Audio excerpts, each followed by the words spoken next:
So if you can just tell me your name. My name is Cameron Sean February. And you've been a breast cancer survivor for... Been a breast cancer survivor for 3 years now, and going good.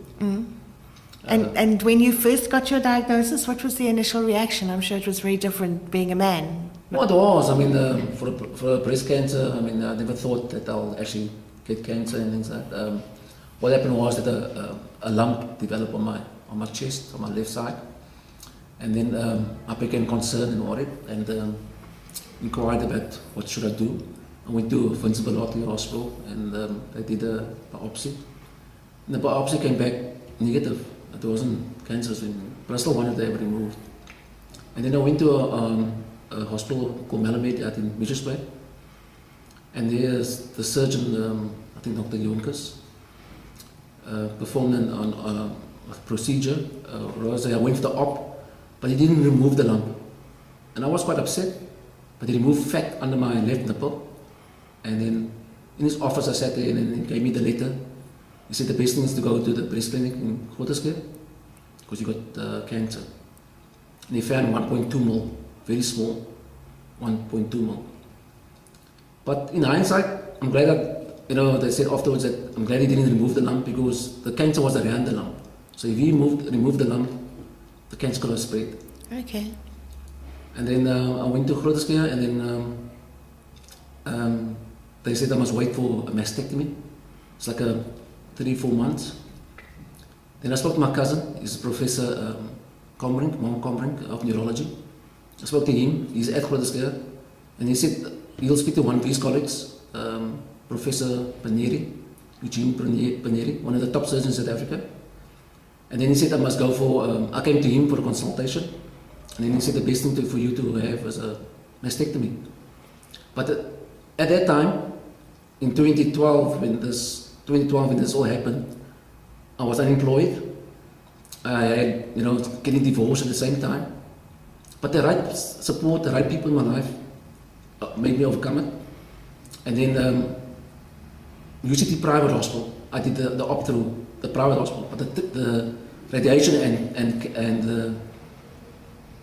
the chemotherapy I did through Grooterskloof. But my op I did through UCT Private Hospital. And all my bills were paid for. Everything was paid for, so that's what I'm saying, that I had the right support at the right time. Yeah. And then I went through the chemo and the radiation at Grooterskloof. The only thing there, you have to wait. Radiation, I mean, that machine had to cover about, we had about 30, 40 patients a day. They had to set up the machine kept on breaking down. We waited 2-3 hours for the radiation. It's a time-consuming thing. But I sat it through and I did it. And then the chemo, you see, my cancer, they said, was very minimal. Okay, it was like stage 1, but the cancer was about, 5%, wasn't it? So there wasn't a must for me to do chemo. But I spoke to other people, I spoke to other breast cancer survivors, and they said, try it. I mean, well, what have you got to lose? Your health will only improve. But I was scared of losing my hair.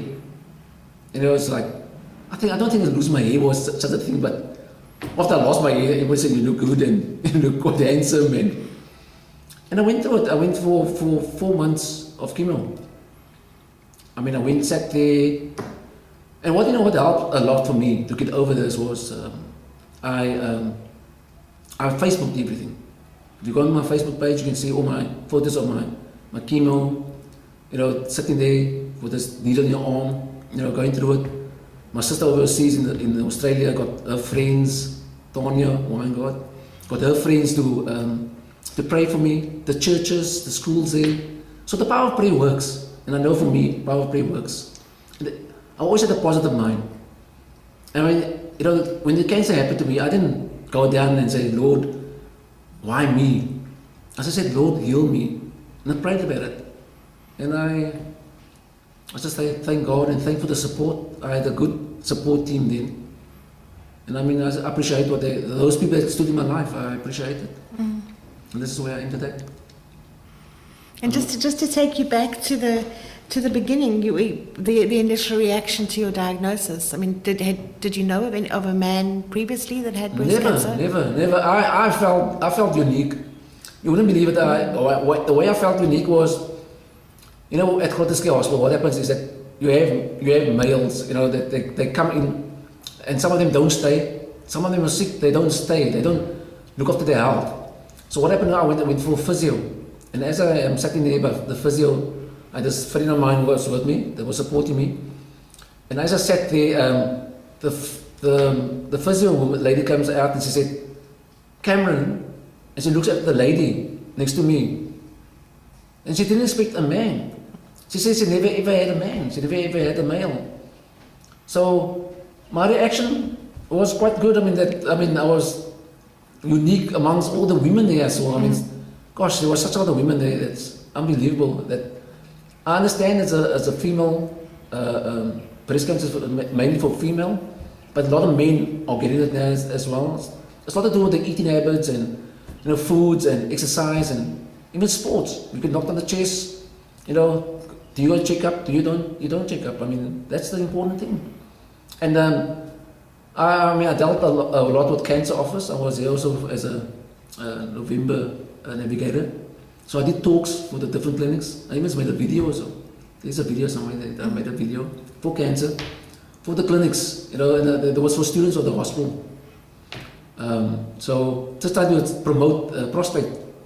You know, it's, there again, men are so scared. I mean, I did the talks, and I mean, men don't seem to, you know, they always say, you know, men can beat up a woman. It's easier for him, but for him to go to the hospital, he's too nervous about it or scared about it. So I would like to say that to all the men out there, you know, make a move, get up, go there, check yourself out. It's only up to your health. You know, cancer takes anybody on. Any color, creed, age, makes no difference. But the important thing is for people, for men especially, to come forward and, you know, get themselves checked. Don't leave it too late. Mm-hmm. That's great. I think you've said it all. Well, I mean, you know, it's the end of the day. I mean, you know, it's important for you know, it's important for people to be positive about it. But you know, it's not always easy because I mean, when I was going through my cancer, I met a friend there, and he had stomach cancer, and then he eventually died. I mean, died like 2 or 3 months later. But it's just, you know, it's sometimes in life your attitude about it, how you go about it. You know, do you come forward and say, you know, I got this illness, or I got a lump on my chest, or, you know, some men are just, you know, don't do that. They're just too brave, or they just don't want to, what's the word, put a burden on the family. And that's what some men don't do. I mean, they're scared. So, but, you know, I always tell myself, cancer happens for a reason. Cancer happened for me for a reason. It says, open my eyes. Where I am today is that I'm so much more healthier. I do yoga. I do the hot yoga, like the Bikram, Vinyasa. I do transcendental meditation, TM. And the space I'm in is, you know, I couldn't ask for anything better. But sometimes you have to go through cancer in order to come on the other side. And when you come on the other side, you can actually see what people's support is like. I mean, it's unbelievable. You know, it's the people I met, the cancer survivors I met. That's amazing. It's amazing.